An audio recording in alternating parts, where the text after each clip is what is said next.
Hello दोस्तों, स्वागत है आप सभी का मेरे चैनल बैक हॉरर में। दोस्तों, आप सभी ने अपने बचपन में अपने दादा दादी, चाचा ताया यानी घर के बड़े बुजुर्गों से रात के वक्त अक्सर गांव की किस्से कहानियां सुनी होंगी। उन भूत प्रेतों में से एक किस्से कहानियां है चकवा प्रेत की, जो अक्सर गांव देहात के लोगों को ही अपना शिकार बनाता था। दोस्तों, आज मैं बहुत टाइम बाद आपके लिए एक स्टोरी लेकर आई हूँ। चलिए सुनते हैं चकवा प्रेत की कहानी। इंसिडेंट है बिहार समस्तीपुर के रहने वाले अतुल यादव जी का। दरअसल ये घटना साल 1996 में इनके पूरे परिवार के साथ घटी थी। तो चलिए जानते हैं कि आखिर इनके परिवार के साथ क्या हुआ था। और अतुल यादव जी ने जो कहानी मेरे साथ शेयर की है उसे मैं आपको सुनाने की कोशिश करता हूँ। तो हेडफोन लगा लीजिए और चलिए बढ़ते हैं आज की इस डरावनी कहानी की ओर। तो दोस्तों, ये घटना है साल 1996 की। उस समय पर अतुल जी पैदा भी नहीं हुए थे, लेकिन इनका जो परिवार था वो परिवार समस्तीपुर की एक छोटी सी जगह पर रहा करता था। और उस टाइम पर जो इनका परिवार था वो काफ़ी बड़ा था। मतलब परिवार में यही कोई 15 से 16 जन थे और वो लोग एक छोटे से घर के अंदर रहा करते थे। और उस टाइम पर जो इनका घर था वो घर भी काफ़ी छोटा हुआ करता था। उस टाइम पर ज़्यादातर घर मिट्टी के ही बने होते थे, तो इनका घर भी मिट्टी का ही था। अब इतना बड़ा परिवार और छोटा सा घर, तो इनके जो दादाजी थे उन्होंने सोची कि क्यों ना इनके जो खेत हैं, दरअसल इनके खेत गांव से यही कोई 4-5 किलोमीटर की दूरी पर थे, लेकिन वो एक जंगली इलाका था। मतलब जंगल था जहाँ पे खेती बाड़ी किया करते थे। अब इनके जो घर वाले हैं वो सोचते हैं कि नई ज़मीन तो हम खरीद नहीं पाएंगे, तो क्यों ना जो हमारे खेत हैं वहीं पर अपना मकान बना लिया जाए। और आखिरकार जो अतुल के दादाजी थे वो और इनके पिताजी मिलकर ये योजना बनाते हैं कि खेतों पर घर बनाना ही अच्छा रहेगा, क्योंकि इनके जो दादाजी थे उनके 4 बेटे थे। मतलब अतुल के जो पिताजी हैं वो बड़े ही बड़े थे और इनके छोटे 3 और भाई थे। तो जब उनकी शादी होगी तो जो इनका घर है वो काफ़ी छोटा रह जाएगा और पहले ही परिवार काफ़ी बड़ा है, तो इन्होंने सोचा कि खेतों पर ही मकान बना लिया जाए। इसके बाद कुछ लोग गांव में रहा करेंगे और कुछ लोग खेतों पर। इस तरह से जो इनका परिवार है वो भी बड़ा हो जाएगा और कोई दिक्कत वाली बात भी नहीं रहेगी। तो ये खेतों पर घर बनाने के लिए तैयार हो जाते हैं। अब पंडित जी को बुलाया जाता है, लेकिन जो गांव के पंडित जी थे वो साफ साफ इनके दादाजी को बताते हैं कि अभी इस टाइम पर आपकी जो कुंडली है उस कुंडली के अंदर मकान बनाने का कोई शुभ मुहूर्त नहीं है, और वैसे भी आपका जो खेत है उसकी जो दिशा है उस दिशा में भी आपको मकान बनाना नहीं चाहिए। जब ये दादाजी उन पंडित जी की बात सुनते हैं तो दादाजी बोलते हैं कि हमें तो मकान अभी बनाना है और कैसे भी करके हमें मकान बनाना ही है, क्योंकि हमारा जो परिवार है वो काफ़ी ज़्यादा बड़ा है और जो छोटा वाला घर है हमारा गांव में उसमें हमारा गुजारा ठीक ठाक हो नहीं पाएगा। तो हम मकान बनाने के लिए तैयार हैं, आप बस कोई मुहूर्त बता दीजिए।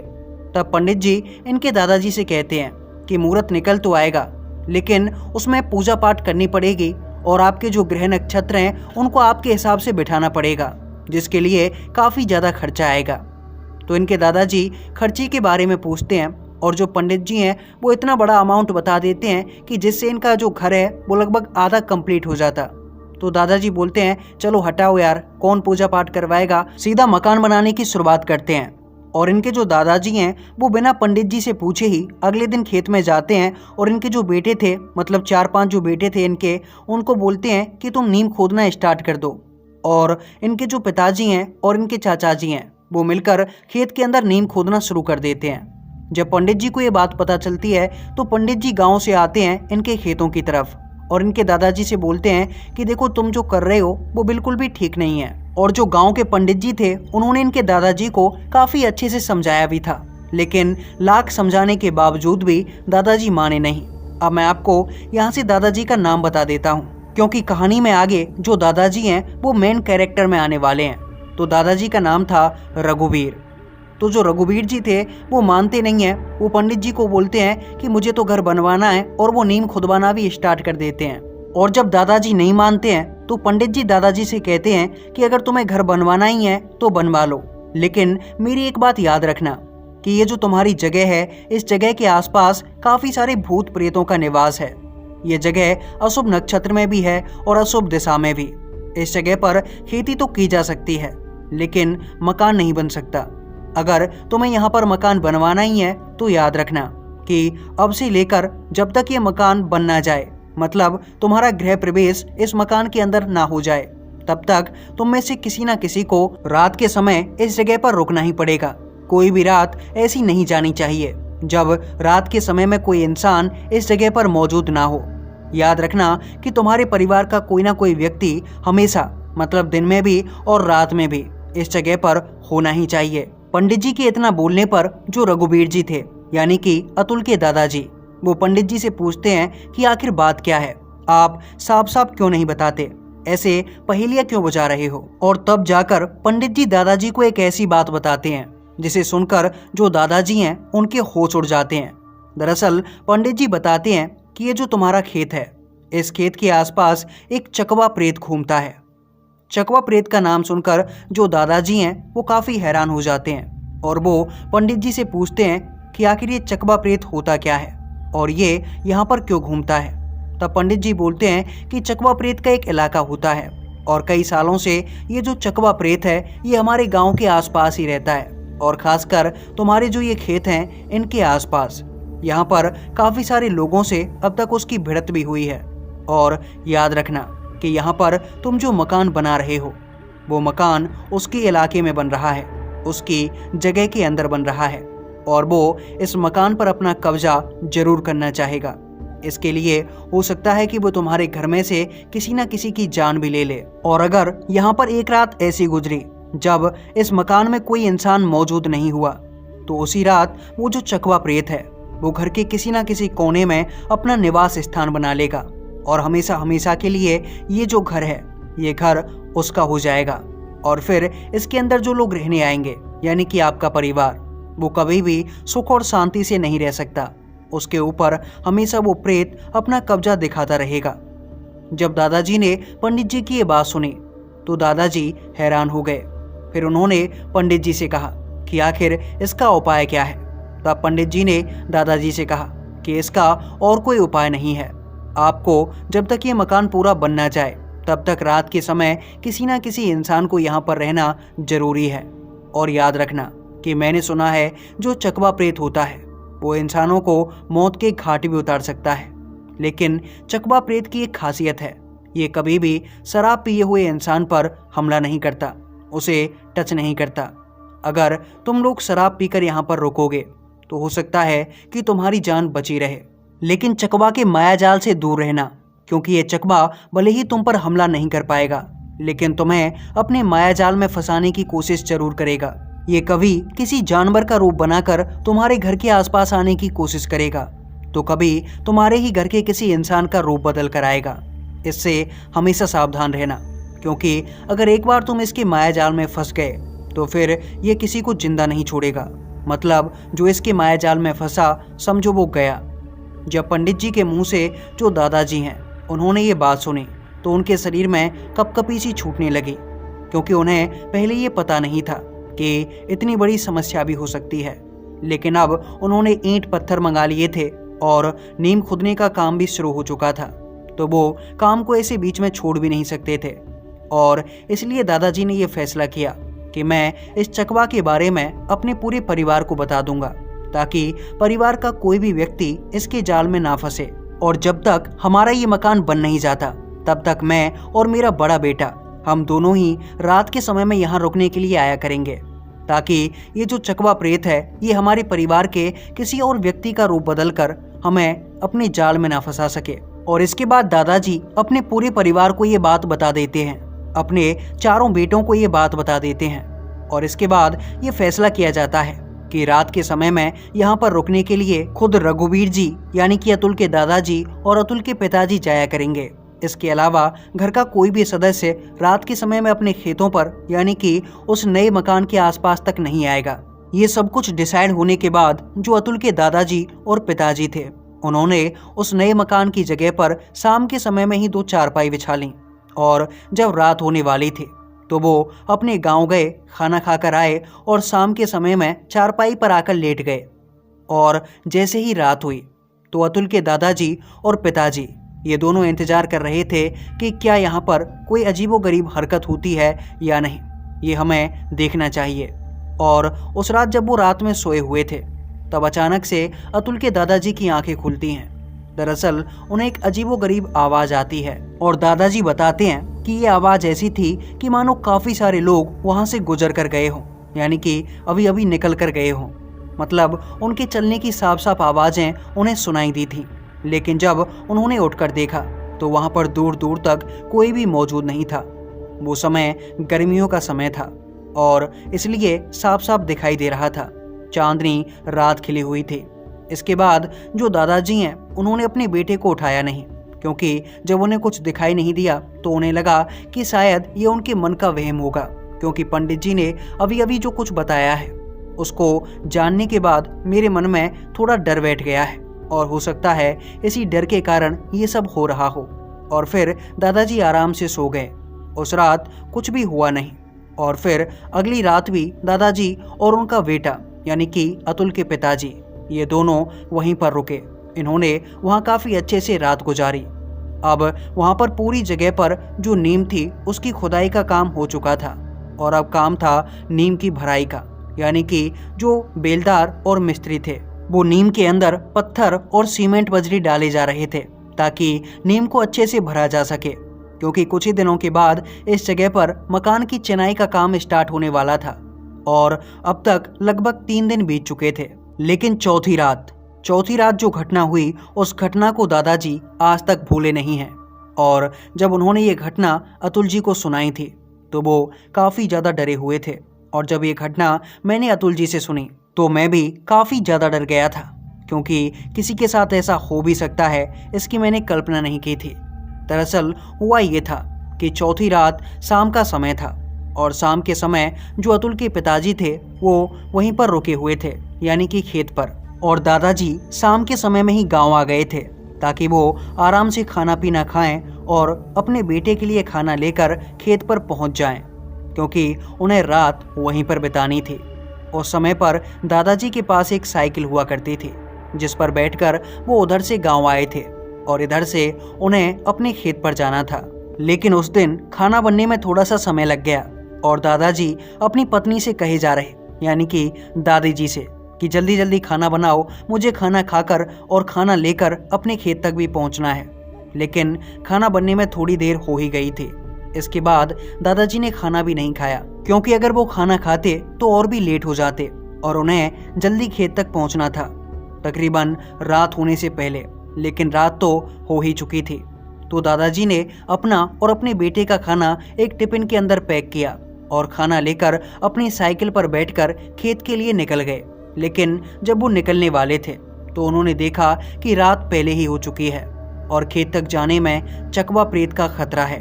तो उन्हें पंडित जी की बात याद आ गई और उन्होंने पहले शराब पी और शराब पीकर वो साइकिल चलाने लगे और इसके बाद वो निकल गए अपने खेत की तरफ।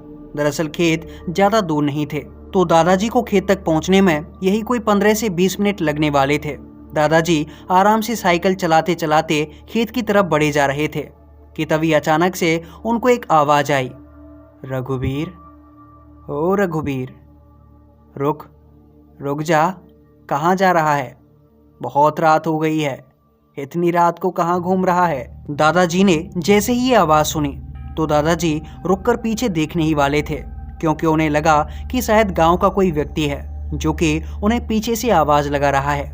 लेकिन जब वो पीछे की तरफ मुड़ने ही वाले थे तो उन्हें पंडित जी की बात याद आई। उन्हें याद आया चकवा भूत के बारे में, और जैसे ही उनके दिमाग में चकवा भूत की बात आई तो वो अचानक पीछे मुड़ते मुड़ते रुक गए, क्योंकि उनको लगा कि हो सकता है ये चकवा भूत हो जो कि उन्हें अपने मायाजाल में फंसाने की कोशिश कर रहा हो।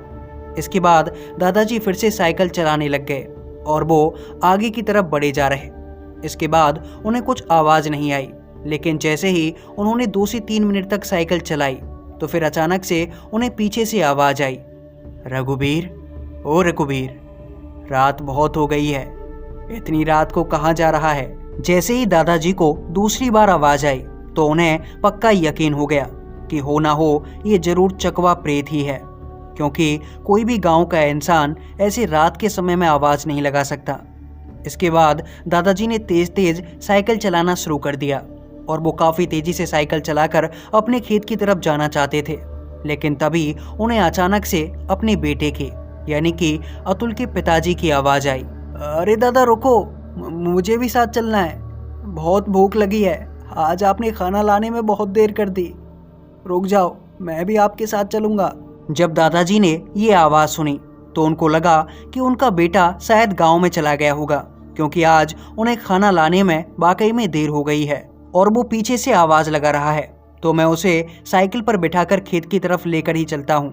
लेकिन जैसे ही दादाजी साइकिल रोकने ही वाले थे तो अचानक से उन्हें एक बात याद आई कि कहीं ये चकवा तो नहीं जो कि मेरे बेटे के रूप में और उसकी आवाज़ में मुझे आवाज़ लगा रहा है। इसके बाद दादाजी वहीं पर खड़े हो गए। उन्हें लगा कि अगर मेरा बेटा होगा तो पीछे से भागकर आगे आ जाएगा और फिर मैं उसे बिठाकर खेत की तरफ चल दूंगा। लेकिन काफ़ी देर तक खड़े रहने के बावजूद भी जो उनका बेटा था यानी कि अतुल के पिताजी, वो आगे आए ही नहीं और उन्हें आवाज़ आ रही, पिताजी पीछे मुड़कर देखो, इस चकवा प्रेत ने मुझे पकड़ लिया है, ये चकवा मुझे जिंदा नहीं छोड़ेगा पिताजी, पीछे मुड़कर देखो, बचाओ पिताजी, पिताजी इसने मुझे पकड़ रखा है, आप पीछे क्यों नहीं देख रहे, मुझे बचाओ। अपने बेटे की ऐसी डरी हुई आवाज़ें सुनकर जो दादाजी थे उनको शक होने लगा कि जरूर ये चकवा प्रेत है, क्योंकि वो आवाज़ें बिल्कुल उनके कान के पीछे से आ रही थीं और ये आवाज़ें सुनकर वो समझ चुके थे कि ये चकवा प्रेत ही है जो कि उन्हें फंसाने की कोशिश कर रहा है। इसके बाद जो दादाजी थे, दादाजी साइकिल पर बैठे और खेत की तरफ चलने लगे। लेकिन अचानक से उनकी जो साइकिल थी वो साइकिल एकदम से भारी हो गई, ऐसे जैसे उनके पीछे वाले कैरियर पर कोई आकर बैठ गया हो। जब दादाजी को ये लगने लगा कि जरूर उनके पीछे यानी कि साइकिल पर कोई और भी बैठा हुआ है, तो दादाजी उस समय पर काफ़ी ज़्यादा डर गए। हालांकि उन्होंने शराब पी रखी थी और उन्हें शराब का थोड़ा थोड़ा नशा भी होने लगा था। लेकिन दादाजी बताते हैं कि उस शराब के नशे में भी उनके अंदर का जो डर था वो डर इतना ज़्यादा बढ़ चुका था कि उन्हें पसीने छूटे जा रहे और उन्होंने तेज तेज पैडल मारना शुरू कर दिया। लेकिन पैडल थे कि लग ही नहीं रहे, क्योंकि ऐसा लग रहा था कि मानो पीछे काफ़ी सारा वजन आ गया है और काफ़ी सारे लोग पीछे से जो साइकिल है उसे पकड़कर खींच रहे हैं। दादाजी पैडल मारने की कोशिश किए जा रहे लेकिन पैडल लग नहीं पा रहे। इसके बाद जो दादाजी हैं वो अपनी पूरी ताकत से पैडल लगाए जा रहे, लेकिन जब पैडल नहीं लगे तो अचानक से उनका जो पैर था वो पैडल से नीचे फिसल गया और फिर जो साइकिल थी वो साइकिल ज़मीन पर गिर पड़ी और उनको काफ़ी ज़्यादा चोटें आईं, उनके हाथ पैर छिल गए थे। इसके बाद जो दादाजी हैं उन्होंने पीछे मुड़कर देख लिया और जैसे ही अतुल के दादाजी पीछे मुड़कर देखे तो उन्हें दिखाई दिया कि उनके पीछे एक काली सी परछाई खड़ी हुई थी। वो परछाई हाइट में काफ़ी ज़्यादा बड़ी थी, यही कोई 16 से 17 फीट के आसपास की।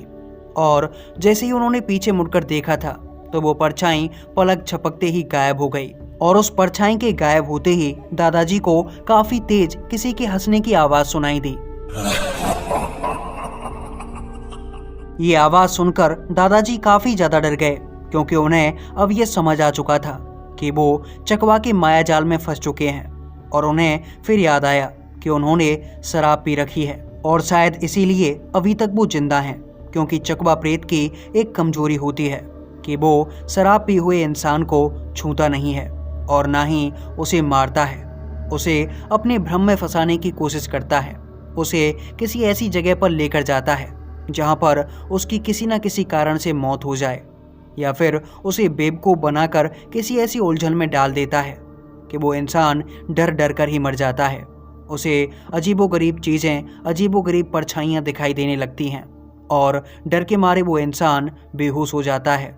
और बेहोश होने के बाद जैसे ही उसके शराब का नशा उतरता है तो चकवा प्रेत उसे अपना शिकार बना लेता है। लेकिन दादाजी के साथ एक अच्छी चीज़ ये थी कि इतना डरने के बाद भी अभी तक वो बेहोश नहीं हुए थे, क्योंकि चकवा प्रेत ने उन्हें डराने की काफ़ी कोशिश की थी ताकि डर के मारे वो बेहोश हो जाएं।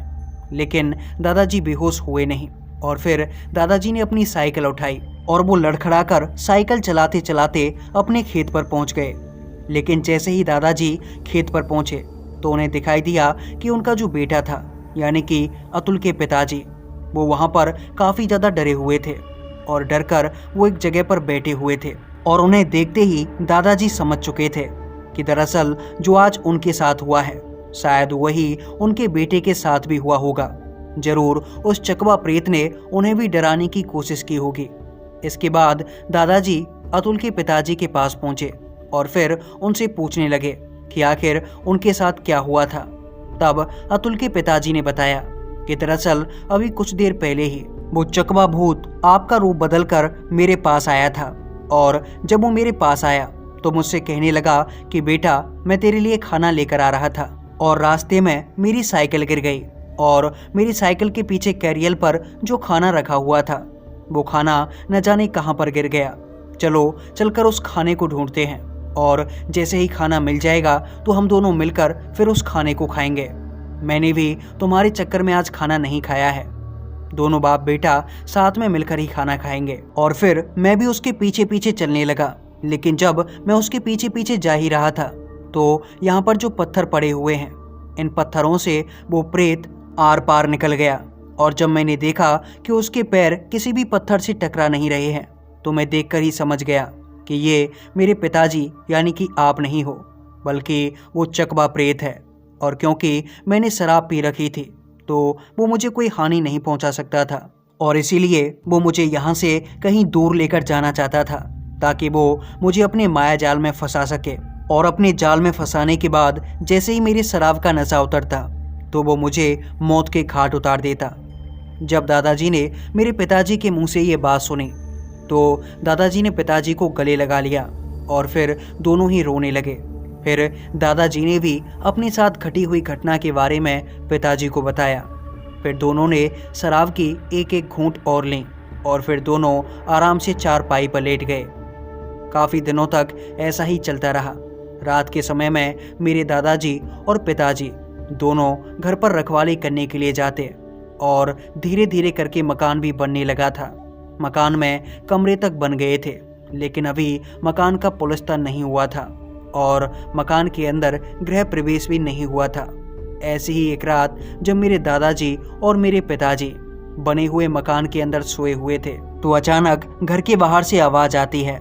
ये आवाज़ मेरे छोटे वाले चाचा की थी जो कि मेरे पिताजी और दादाजी को कह रहे थे कि गांव के अंदर आग लग चुकी है और उस आग में उनका भी घर झुलस चुका है। तुम जल्दी चलो, हम सब लोग मिलकर आग बुझा रहे हैं और तुम्हें भी आग बुझाने में हमारी मदद करनी चाहिए। जैसे ही ये बात मेरे दादाजी और पिताजी ने सुनी तो उनसे उस घर के अंदर रुका नहीं गया और वो भागते हुए गांव की तरफ आ गए। दरअसल जब वो भाग रहे थे तो जो मेरे चाचा जी थे यानी कि वो चकवा प्रेत जो कि चाचा जी के भेष में था वो भी काफ़ी तेज़ी से उन दोनों के आगे आगे भागे जा रहा था। लेकिन जैसे ही हमारा गांव आया और दादाजी और पिताजी को दिखाई दिया कि गांव के अंदर तो कोई भी आग नहीं लगी हुई है तो उन्हें ये समझते हुए देर नहीं लगी कि जो उनके आगे आगे भाग रहा है वो उनका छोटा बेटा नहीं है बल्कि ये चकवा प्रेत है। और जैसे ही उनकी समझ में ये बात आई तो अचानक वो प्रेत भी उनके आगे से गायब हो गया। और जैसे ही वो प्रेत गायब हुआ तो दादाजी और पिताजी समझ चुके थे कि आज उनके साथ वो हो चुका है जो कि नहीं होना चाहिए था। मतलब उस नए घर के अंदर गृह प्रवेश करने से पहले ऐसा पहली बार हुआ था कि रात के समय में उस घर में घर का कोई भी सदस्य मौजूद नहीं था क्योंकि दादाजी और पिताजी ये दोनों तो घर से निकलकर गांव की तरफ आ चुके थे। इसके बाद दादाजी और पिताजी ये दोनों दौड़कर गांव के अंदर ही पहुंच गए और इन्होंने घर वालों और आसपास के लोगों को जगाया। और जैसे ही आसपास के लोग और घर वाले जागे तो उन्हें ये समझते हुए देर नहीं लगी कि मेरे पिताजी और दादाजी के साथ कुछ ना कुछ घटना जरूर घटी है। फिर इसके बाद दादाजी और पिताजी ने साफ साफ बता दिया कि कैसे कैसे वो उस घर से निकलकर गांव तक पहुंचे हैं। और इसके बाद गांव के कुछ लोग मेरे दादाजी और पिताजी के साथ हमारे उस घर तक गए थे जो कि हमने खेतों पर बनवाया था। लेकिन जब रात के समय में मेरे दादाजी और पिताजी के साथ गांव के कुछ लोग उस घर के अंदर प्रवेश किए तो उन्हें उस घर में दिखाई दिया कि घर के अंदर 2 चारपाई रखी हुई थी। वो दोनों ही चारपाई उल्टी पड़ी हुई थी और उन्हें जैसे किसी ने काफ़ी बुरी तरह से तोड़ दिया था। उनकी टूटी हालत देखकर दादाजी ये समझ चुके थे कि जो नहीं होना चाहिए था वही हो गया, यानी कि चकवा प्रेत इस घर के अंदर अपना कब्जा कर चुका है। और दादाजी के लिए हैरानी की बात तो ये थी कि उस समय पर उस घर के अंदर गांव के तकरीबन 10 से 12 लोग मौजूद थे, लेकिन फिर भी घर के अंदर से न जाने कहां से किसी के हंसने की आवाज़ आ रही थी। और इस हंसी की आवाज़ को सुनकर दादाजी पहचान चुके थे कि ये आवाज़ किसी और की नहीं बल्कि उसी चकवा की है। और जैसे ही गांव के लोगों को उस घर के अंदर से हंसने की आवाज़ें आने लगीं, तो गांव के लोगों ने वहां रुकना ठीक नहीं समझा और वो दादाजी और पिताजी को लेकर वापस गांव आ गए। अगली सुबह दादाजी सीधा पंडित जी के घर गए और उन्होंने पंडित जी को सब कुछ बता दिया कि अब तक उनके साथ क्या क्या हुआ था। फिर पंडित जी ने दादाजी से कहा कि उन्होंने पहले ही कहा था कि तुम्हारी कुंडली के अंदर अभी घर बनवाने का शुभ मुहूर्त नहीं है, तुमने पहले ही घर बनवाकर काफ़ी गलती कर दी है। फिर पंडित जी ने बताया कि कुछ सालों के बाद, तकरीबन 2 से 2.5 साल के बाद इस घर के अंदर एक पूजा की जाएगी और उस पूजा को करने के बाद इस घर पर जो दोष लगा है, इस घर पर जिस प्रेत आत्मा का कब्जा हुआ है, वो कब्जा वहाँ से हट जाएगा और तुम्हारा घर बिल्कुल साधारण हो जाएगा। मतलब तुम्हारे घर की शुद्धि हो जाएगी और फिर बचा हुआ काम प्रारंभ करना। पंडित जी के इतना कहने पर अगले 2 से 2.5 साल के बाद मेरे दादाजी और पिताजी ने मिलकर उस घर के अंदर शुद्धि का पाठ करवाया और फिर उस घर के अंदर गृह प्रवेश किया गया। इसके बाद अतुल जी बताते हैं कि जो गृह प्रवेश किया गया था उसके तकरीबन 1 से 2 साल के बाद ही उनके पिताजी की शादी हो गई और वो उसी घर के अंदर रहने लगे। लेकिन उनके पिताजी बताते हैं, यानी कि अतुल के पिताजी, कि उन्हें इस घर के अंदर आज भी कोई ना कोई बैठा हुआ नजर आ जाता है। कभी ऐसा लगता है कि मानो इस घर के अंदर कोई हंसे जा रहा हो और कभी कभी इस घर के अंदर से बर्तन हिलने की आवाज़ें और बर्तनों के एकदम से धरती पर गिरने की आवाज़ें साफ साफ सुनाई देती हैं। और अब उस जगह पर और भी काफ़ी सारे घर बन चुके हैं, क्योंकि आसपास के जो खेत थे वहाँ पर गांव के लोगों ने घर बनाना शुरू कर दिया है और अब लगातार वहाँ पर घर बनते ही जा रहे हैं। तो दोस्तों, ये थी अतुल जी की कहानी जो सच्ची घटना पे आधारित है, जिन्होंने हमारे साथ अपने घर परिवार से जुड़ी घटना हमें बताई। ये घटना घटी थी साल 1950 की। दोस्तों, आप लोग कहानी तो सुनते हैं लेकिन चैनल को सब्सक्राइब नहीं करते। आपका एक सब्सक्राइब मेरी फाइनेंशियल प्रॉब्लम को सॉल्व कर सकता है। तो अगर आपको मेरे चैनल की स्टोरी पसंद आए तो प्लीज़ मेरे चैनल को लाइक, शेयर और सब्सक्राइब ज़रूर करें।